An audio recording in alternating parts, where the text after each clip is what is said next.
नेत्यांनाच प्रचार सभांसाठी मैदान मिळेना झाले।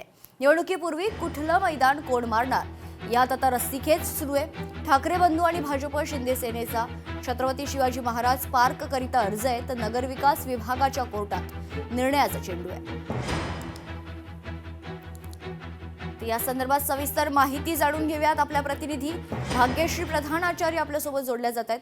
खरं तर भाग्यश्री, आपण पाहिलं तर नेत्यांनाच प्रचार सभांसाठी मैदान मिळेना झाले, आता मैदानांवरून रस्सीखेच पाहायला मिळते।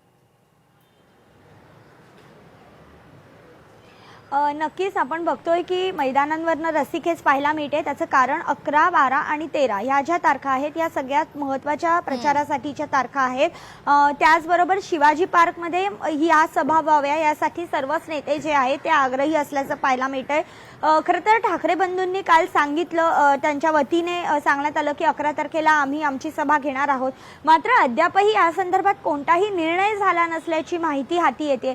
त्यामुळे नेमका 11 तारखेला वॉर्ड वाईज असतं, ते वॉर्डच्या अधिकाऱ्यांना ही गोष्ट सांगितली जाते आणि त्यानंतर वॉर्डचे अधिकारी मैदानं जी आहेत ती अलॉट करत असतात। मात्र अजूनही वॉर्डच्या अधिकाऱ्यांपर्यंत ही गोष्ट गेली नाही अशी माहिती आता हाती येते। त्यामुळे नेमकं 11, 12 आणि 13 आणि त्यातच बघितलं तर 11 तारखेला रविवार आहे, त्यामुळे सगळ्यांची जी गडबड आहे ती 11 तारखेला आपल्याला सभा घेता यावी आणि ते सुद्धा शिवाजी पार्क सारख्या ऐतिहासिक स्थळी ही सभा व्हावी। जे मैदान आहे ते राजकीय प्रत्येक इतिहासातलं पान त्या मैदानाने बघितलेलं आहे आणि याच मैदानावर ही सभा होण्यासाठी सगळ्याच पक्षांकडनं धडपड सुरू असल्याचं पाहायला मिळतंय। एकंदरीत जर बघितलं तर ठाण्यामध्ये देखील तीच परिस्थिती आहे, पुण्यामध्ये देखील साधारण तशीच परिस्थिती पाहायला मिळते। जे महत्त्वाचे मैदान आहेत तेच राजकीय पक्षांना 11, 12, 13 या तारखांमध्ये पाहिजे असल्याचं दिसून येतंय।